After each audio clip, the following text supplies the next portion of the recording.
Good morning, everybody, and welcome back to another episode. This week I am in Derbyshire, a county that I am fortunate enough to be able to call home. And as Jane Austen declared, there is no finer county in England than Derbyshire. And today I'm going to be taking you around a place that actually has ties to Jane Austen herself, Chatsworth House, which you can see just there in the background. It is one of the finest country houses in the whole of England.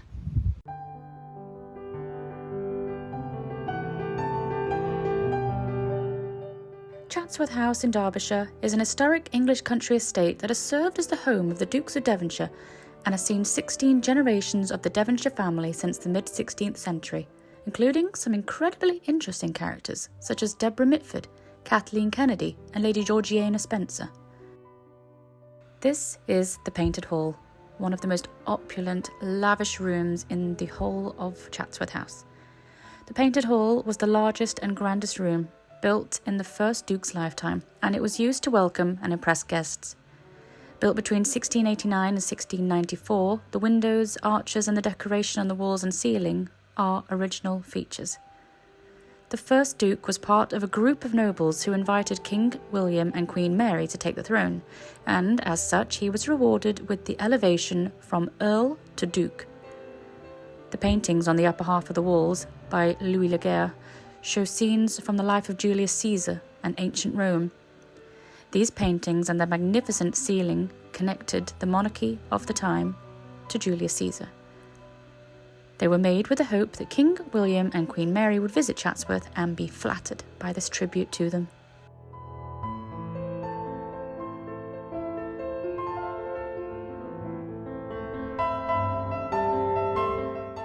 This fountain was fitted for the first Duke. Very few houses at the time had running water. He had hot and cold. The Duke had this fountain built on the wall beside his bathroom to show his guests that he had running water. The fountain depicts the Roman goddess Diana and her nymphs bathing. She was seen as the protector of the countryside, so her presence here is fitting.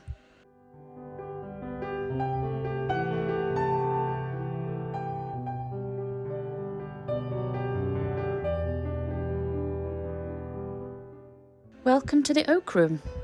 This room demonstrates the influence of the 6th Duke on Chatsworth. He bought the oak panelling, previously part of a German monastery, in 1837 at an auction because he really liked it and thought it would be a topic of conversation for guests and visitors. There's a quote in his diary from 1844 where he writes, "So inconsiderate a purchase was never made. However, look at the result. Is it not charming? What discussions might be raised upon it hereafter?" Clearly quite proud of his purchase. Now this room is the chapel, one of my favourites. It hasn't changed much since it was built in the late 1600s for the first Duke. He only had the best international and local craftsmen and artists working for him. Antonio Verrio made the oil painting at the centre of the altarpiece, and Louis Laguerre painted the ceiling here as he did in the Painted Hall that we saw earlier. Alongside the ornate painting and artwork created for the first Duke is this striking sculpture by renowned artist Damien Hirst. It's on loan at the moment and is cast in silver and plated with gold.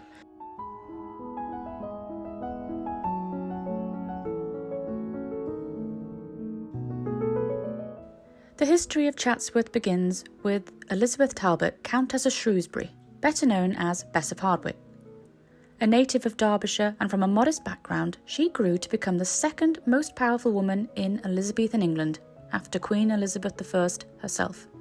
Bess married 4 times, and it was with her second husband, Sir William Cavendish, that the Cavendish line, the Dukes of Devonshire, were established. That same family who still live at Chatsworth today. When Bess married Sir William, she persuaded him to sell the former monastic lands that he had amassed and move to her home county, Derbyshire. Despite its isolated location and the risk of flooding, they bought Chatsworth Manor for £600 in 1549, the equivalent to about £165,000 today. And in 1552 they began to build the first house on this site. The only original surviving part of this first manor is the hunting tower, which was built in the 1580s and still stands on the hill above Chatsworth today, and it has now been converted into a holiday cottage for you to go and stay in. It wasn't until 1686 that the first Duke of Devonshire began a major rebuilding programme at the house, constructing most of what survives today. While the second and third dukes largely left the architecture of the house alone, they amassed its huge collection of notable artwork, one of the best private collections in Europe, from ancient Greek and Roman sculpture to old master drawings.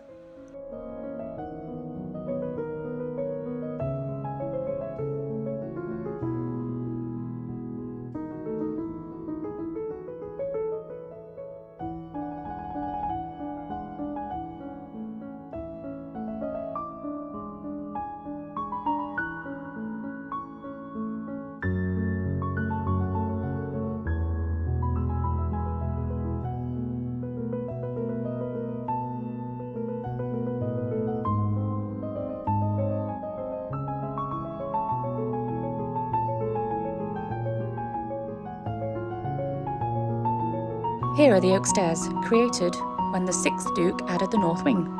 This space connects the older parts of the house that we've just seen and the more recent north wing, which was built between 1818 and 1832. Like a family album, these portraits bring together many generations of the Cavendish family, and I think it's a lovely way to display them.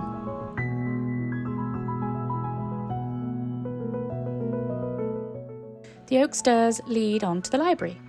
The whole Chatsworth book collection contains around 40,000 different books, and over 17,000 of those volumes are in these two rooms, including a first edition of Pride and Prejudice. This is one of the most magnificent private book collections in Britain. Now we enter the dining room. Built as part of the 6th Duke's renovations, this room is still used for formal dinners. The first dinner in this room was hosted in 1832 for the then Princess Victoria, future Queen Victoria. She was just 13 and it was her first experience of a formal dinner. And I have a little fun fact for you. It can take up to 40 hours to clear and reset the table. 40. Imagine!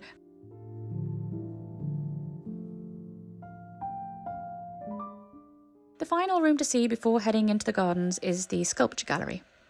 The sculptures displayed here include real people, the 6th Duke, Napoleon, his sister and mother, figures from mythology, Achilles, Venus, Cupid, Apollo, Artemis. The original plan was to have coloured stone walls and floor. This was abandoned after advice from artists who thought the local gritstone would make a better backdrop for the white sculpture. It was also a much cheaper option. The 6th Duke notes in his diaries, "It was with mingled feelings of grief and exultation, of boundless admiration and recent bereavement that I first saw my group. The contents of this room afford me great satisfaction and pleasure, and are among the excuses for an extravagance that I can neither deny nor justify, nor, when I look at Endymion, repent."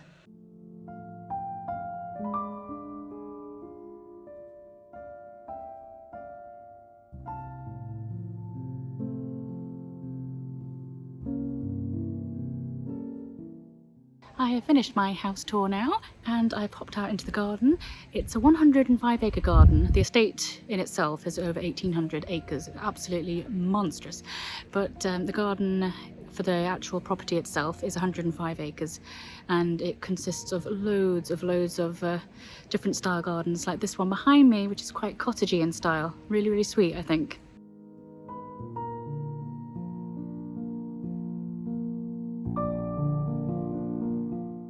Now here is one of the finest features of Chatsworth's gardens, the cascade. It was the highlight of the first Duke's garden. It took 17 years and 2 attempts before it was finally finished.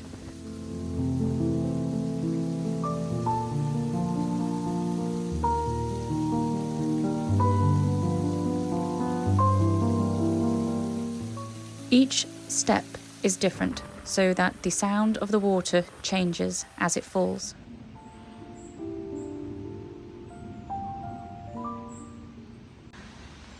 Just off of the top of the cascade is one of my favourite parts of the garden. It's quite hidden and tucked away, but when this is in bloom, probably a few weeks ago now, it's sort of late spring when it gets in bloom, and it just becomes covered in these purple and pink flowers. It feels like you're in some sort of woodland meadow. It's absolutely amazing.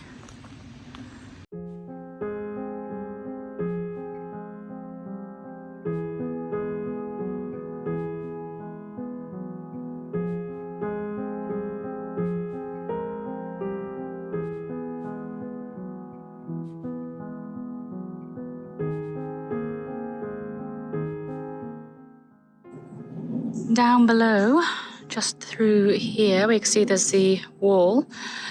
That is where Paxton's great conservatory once stood. It was absolutely mammoth in size. It was the largest glass building in England. It was completed in 1840. The only place that was bigger was the Crystal Palace in London. It's a shame that this glass house doesn't still survive, because it was incredible from the photos I've seen. So during the First World War, coal was in short supply, and the conservatory, unfortunately, was heated by coal. It took a lot of coal.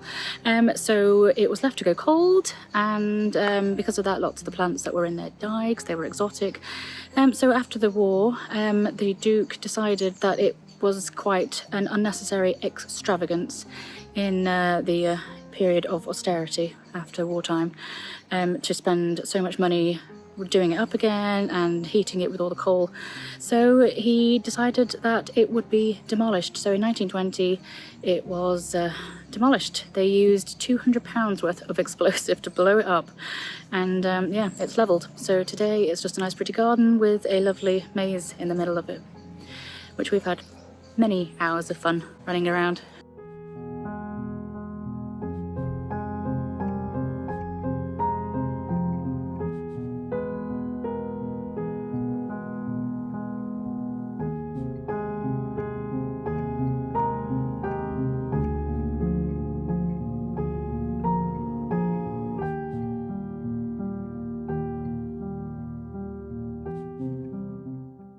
Have we got any Jane Austen fans here? Because this is where they filmed the home of Mr. Darcy. This is Pemberley House in the 2005 edition with Keira Knightley. This is where they filmed Pemberley. Although, to be perfectly honest, that wasn't my favourite version. I'm definitely much more of a fan of the old BBC series. That was absolutely brilliant. If you haven't watched that, I would definitely recommend it.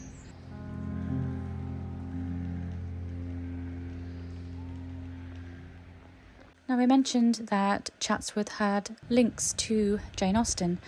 Now, it is said that when she paid a visit to Derbyshire, she stayed in the nearby village of Bakewell, which is just over the hill from Chatsworth. And during her stay, she paid a visit to Chatsworth. And after this visit, she went back to her room at the Rutland Arms where she was staying and made alterations to the manuscript that she was working on. And that manuscript was Pride and Prejudice.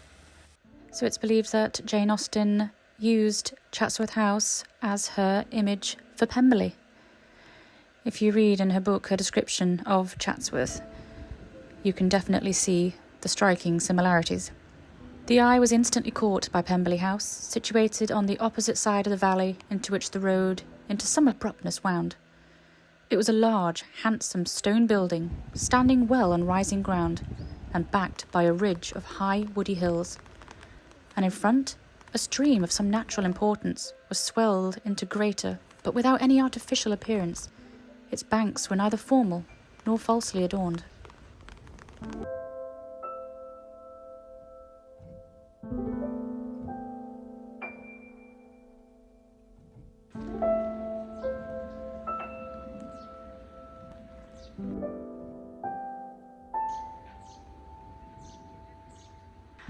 Even this one tiny section of the garden is huge.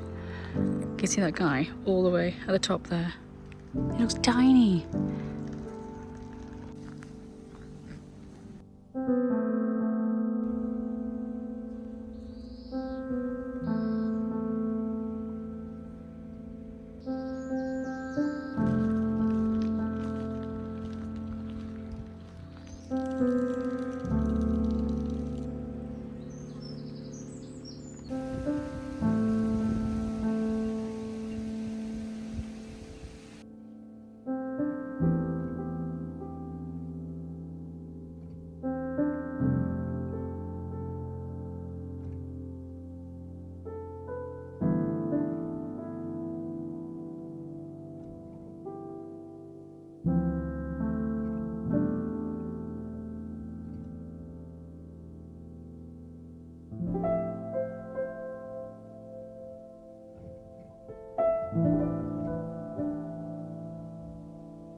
The original estate of Chatsworth was notable for its use as a prison for Mary Queen of Scots, who was kept here on several occasions between 1569 and 1584. Queen Elizabeth I appointed Bess of Hardwick, her friend, as custodian of Mary Queen of Scots, who was a prisoner at Chatsworth at various times. Her lodgings were on the east side of the house, where the rooms, although changed beyond recognition now, are still called the Queen of Scots apartments.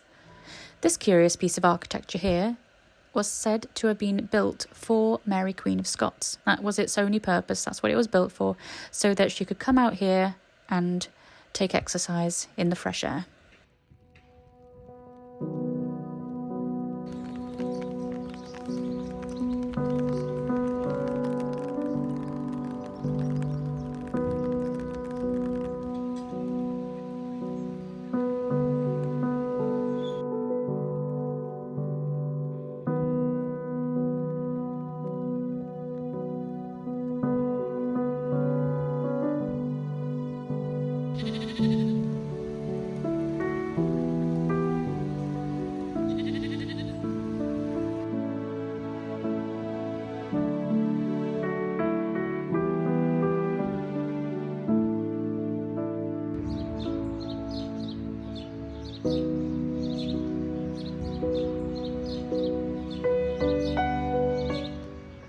So while I'm here at Chatsworth, I thought I would take you around the Chatsworth estate villages as well. So Chatsworth has 3 estate villages: Edensor, Beeley and Hillesley. So let me take you to Edensor first, as that's the closest one, just directly across from Chatsworth House. Edensor village, beginning life long ago as a scattering of simple cottages between the River Derwent in front of Chatsworth Manor and the house itself, was relocated in 1839 and transformed into a wonderful little collection of fanciful villas set in a walled enclosure in the beautiful parkland of Chatsworth Estate. The first significant alterations to the original village were made in 1762, when the 4th Duke of Devonshire demolished several buildings that were obstructing his view of the natural parkland created for him by the famous landscape designer Capability Brown. He had determined that these houses were a bit of an eyesore for his parkland, so he got rid of them. 70 years later, the construction of a new turnpike through the estate prompted the 6th Duke to complete the demolition of the rest of the village before rehousing its inhabitants in a new Edensor, which he had decided to build for them on a plot of land which was out of sight from Chatsworth House. The story goes that the Duke was shown a portfolio of house plans drawn up by the architect John Robertson, and asked to select his preferred design for the houses that would make up his new village. As he was too busy to make a carefully considered choice, the Duke glanced quickly through the various options presented to him and simply ordered one of each. Whether or not this account is true, it is certainly the case that no 2 houses in Edensor are the same. St. Peter's Church here in Edensor has some interesting memorials situated in the graveyard. One of these including the grave of Kathleen Kennedy, sister of President John F. Kennedy. Now, Kathleen died in an air crash in 1848, just 4 years after her husband, the Marquess of Huntingdon, the heir to the Devonshire dukedom, was killed in action in the Second World War. 5 months before his assassination in 1963, President Kennedy dropped by Chatsworth, by helicopter, as you do, to visit his sister's grave. There's a funny quote from a local resident who was asked for his reaction to the president's visit, and he said, "The wind from that machine blew my chickens away, and I haven't seen them since."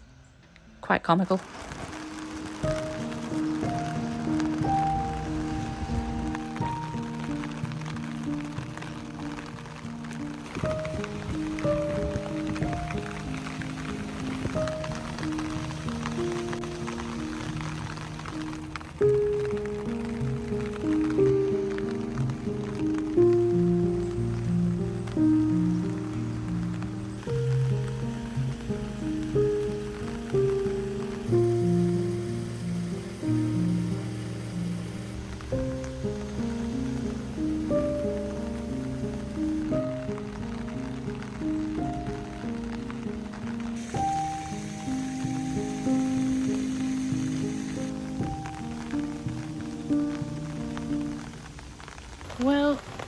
don't think I'm going to go do Pilsley. It's the smallest of the villages anyway, and it's chucking it down.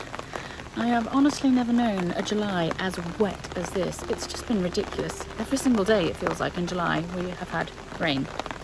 Anyway, I'm going to call it a day now and leave the video there. I hope you have enjoyed it.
There's one theme that runs through the village which you might have noticed, and this covers all three Chatsworth estate villages, Edensor, Beeley and Pilsley.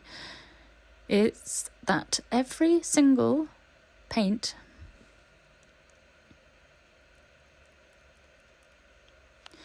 you may have noticed that there is one theme that runs through the village, in fact that applies for all three of the Chatsworth estate villages, Edensor, Beeley and Pilsley, and that is that they all have the same colour paint, Chatsworth blue.